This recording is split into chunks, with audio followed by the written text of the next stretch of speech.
Pushpa 2 movie story change చేశారా? First అనుకున్న స్టోరీనే shoot చేశారా? ఓవర్ ది ఇయర్స్ పుష్ప 2 కి హైప్ పెరిగిపోవడంతో స్టోరీ చేంజ్ చేసి వేరే స్టోరీ ఏమన్నా మార్చారా? హైప్ అని చెప్పి ముందనుకున్న స్టోరీని చెత్తబుట్లో పడేశారా? సుకుమార్ గారు స్టేజ్ మీద బిజినెస్ అని చెప్పారు. నిజంగానే వీళ్ళందరూ బిజినెస్ ఆస్పెక్ట్ లోనే చూసారా? ఇవన్నీ ఈ వీడియోలో మాట్లాడుకుందాం. స్కిప్ చేయకుండా ఎండ్ వరకు చూసేయండి. So initial thought was 1 part. ఆ తర్వాత టైం డ్యూరేషన్ ని బట్టి 2 పార్ట్స్ అనుకున్నారు. కాకపోతే ఇప్పుడు పార్ట్ 3 ఎక్కడి నుంచి వచ్చింది? అసలు అనుకున్నట్టుగా చేసి ఉంటే అసలు 2 పార్ట్లు కూడా ఉండేటి కాదు. ఒక పార్ట్లోనే పుష్ప అయిపోయేది. కానీ అప్పుడు పుష్ప మూవీ రిలీజ్ కంటే ముందు బాహుబలి 2 హైప్ చూశారు. సో బాహుబలి 2 హైప్ చూసి మనం ఎందుకు ఈ ఛాన్స్ వదిలేయాలనుకున్నారు. సో కాబట్టి 2 పార్ట్లుగా తీద్దాం అనుకున్నారు. సుకుమార్ గారు ఏమే ఫ్రెష్ డైరెక్టర్ కాదు. ఎంత స్టోరీ రాసుకుంటే ఎన్ని అవర్స్ ఫుటేజ్ వస్తుందని తెలియనంత డైరెక్టర్ అయితే కాదు. ఆయనకి తెలుసు ముందే. ఒక పార్ట్లోనే కంప్లీట్ చేద్దామని ఆయన అనుకోని ఉంటే ఖచ్చితంగా ఒక పార్ట్లోనే కంప్లీట్ అయిపోయి ఉండేది. ఆ తర్వాత అనుకోనంత హిట్ అయింది అనమాట పుష్ప పార్ట్ 1 నార్త్ బెల్ట్ లో. ఛాన్స్ దొరికింది. ఛాన్స్ ని ఎవరైనా వేస్ట్ చేసుకోవాలనుకుంటారా? అనుకోరు. క్యాష్ చేసుకోవాలనే అనుకుంటారు. వీళ్ళు అదే అనుకున్నారు. సో కాబట్టే ఇప్పుడు ఇన్ని పార్ట్స్ అనమాట. సో వీళ్ళు ఎప్పుడైతే పార్ట్ 3 తీద్దాం అనుకున్నారో అప్పుడే ఈ క్యారెక్టర్స్ ని యాడ్ చేసి ఆ స్టోరీని డ్రాగ్ చేశారనమాట. పార్ట్ 1 ఎండింగ్ చూడండి.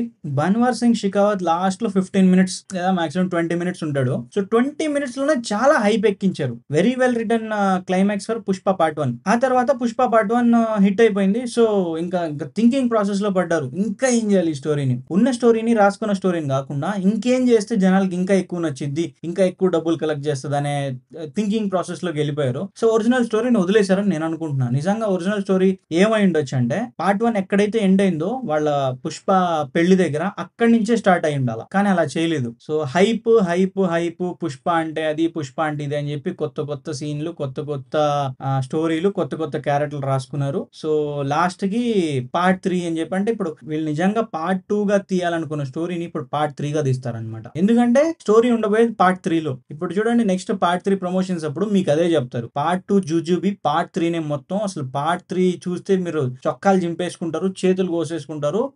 ఏ అంటే అవి చెప్పేస్తారు. ఇప్పుడు పార్ట్ 2 మొత్తం ఏంటండి? పుష్ప ఈగో కోసం ఏం చేస్తాడు? అసలు అందులో స్టోరీ ఏమైనా ఉందా? అవసరం లేదు కదా. మంచి సీన్లు పెట్టేసి, మంచి యాక్షన్ సీన్లు పెట్టేసి, మంచి డిఓపి షాట్లు పెట్టి, మంచి మ్యూజిక్ ఇచ్చి, మంచి బ్యాక్గ్రౌండ్ మ్యూజిక్ ఇచ్చి పార్ట్ 2 లాక్కొచ్చేస్తే ఇంకా పార్ట్ 3 లో వీళ్ళు అనుకున్న స్టోరీని చెప్తారు కాబట్టి ఖచ్చితంగా అది హిట్ అవుద్ది అని వాళ్ళకి ఒక ప్రామిసింగ్ థాట్ అయితే ఉంది మైండ్ లో. సో అందుకే ఇది పుష్ప 2 లో స్టోరీ ఏమి లేదు. సుకుమార్ గారు అనుకున్న స్టోరీ కూడా ఏమి లేదు. పుష్ప 2 తీసింది మాత్రం ఓన్లీ కలెక్షన్స్ అండ్ డబ్బుల కోసమే. ఇప్పుడు పార్ట్ 2 లో కొత్త క్యారెక్టర్ తీసుకొచ్చి జాతర సీన్ లో వాళ్ళ అన్న కూతుర్ని ఏడిపించినట్టు చూపించి, ఆ తర్వాత పుష్ప వాళ్ళని కొట్టి వాళ్ళని అవమానించి, క్లైమాక్స్ లో ఆ క్యారెక్టర్ వచ్చి వాళ్ళ అన్న కూతుర్ని ఎత్తుకుపోయి పుష్ప వెళ్ళి కాపాడి, ఆ తర్వాత పుష్ప వాళ్ళన్న రియలైజ్ అయ్యి పుష్ప దగ్గరకు వచ్చి నా తమ్ముడు నా కూతురు కోసం ప్రాణాలు తెగించి కాపాడాడు. ఇదే కదా సీను. సో ఇప్పుడు ఈ సీన్ మీరు ఒక్కసారి ఆలోచించండి. మనకి ఫస్ట్ నుంచి పార్ట్ 1 నుంచి జాల్ రెడ్డినే అమ్మాయిలు పిచ్చోడు అని చూపిస్తున్నారు. సో నిజం చెప్పాలంటే ఇప్పుడు ఆ జాతర సీన్ లో కొత్త క్యారెక్టర్ కాకపోయింటే జాల్ రెడ్డినే కదా రావాలి. సో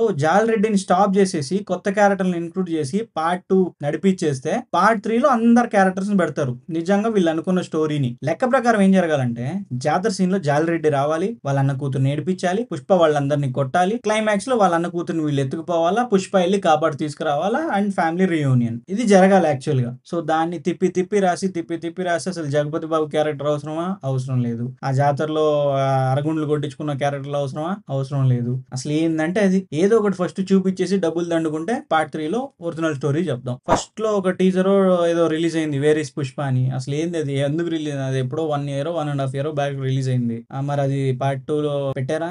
లేదు. ఎందుకంటే అది పార్ట్ 2 యాక్చువల్ గా. ఇప్పుడు దాన్ని పార్ట్ 3 చేశారు కాబట్టి పార్ట్ 2 లో లేదు. అది ఇదంతా ఇలాగే జరుగుంటది, స్టోరీ ఇలాగే మార్చేసి ఉంటారని నేను చెప్పట్లా. నేను అనుకునేది ఏంటంటే స్టోరీ ఇలా జరుగుండాలి, కానీ ఈ క్యారెక్టర్లన్నీ తీసుకొచ్చి స్టోరీని మార్చేసి పార్ట్ 3 ని తీసుకురావాలి. కాబట్టి పార్ట్ 2 లో ఉండాల్సిన క్యారెక్టర్లన్నీ పార్ట్ 3 లో వేసి పార్ట్ 2 లో జూజుబీ క్యారెక్టర్లు అన్నింటిని పెట్టి కొంచెం బాగా కథ నడిపించేస్తే పార్ట్ 2 అయిపోయింది అని అనుకున్న కలెక్షన్ లో వచ్చేస్తే పార్ట్ 3 కి ఇంకా హైప్ పెట్టేసి అనుకున్న ఒరిజినల్ స్టోరీని చెప్పేస్తారు. మీకేమనిపిస్తుంది? నిజంగా ఇప్పుడు పార్ట్ 2 లో చూసిన స్టోరీ పార్ట్ 2 నేనా, లేకపోతే పార్ట్ 2 ని పార్ట్ 3 గా మళ్ళీ చూపించబోతున్నారా? మీరేమనుకుంటున్నారో ఖచ్చితంగా కామెంట్ సెక్షన్ లో చెప్పండి. సో ఇది ఫోక్స్ ఇవాళ వీడియో మీకు నచ్చిందని అనుకుంటున్నాను. వీడియో మీకు నచ్చితే లైక్ చేయండి, నచ్చకపోతే కామెంట్ చేయండి, సబ్స్క్రైబ్ మాత్రం ఖచ్చితంగా చేసుకోండి. Thank you. ఈ ఫేస్ మీరు ఫస్ట్ టైం చూస్తుంటే ఆ లైక్, షేర్, సబ్స్క్రైబ్ చేసేయండి.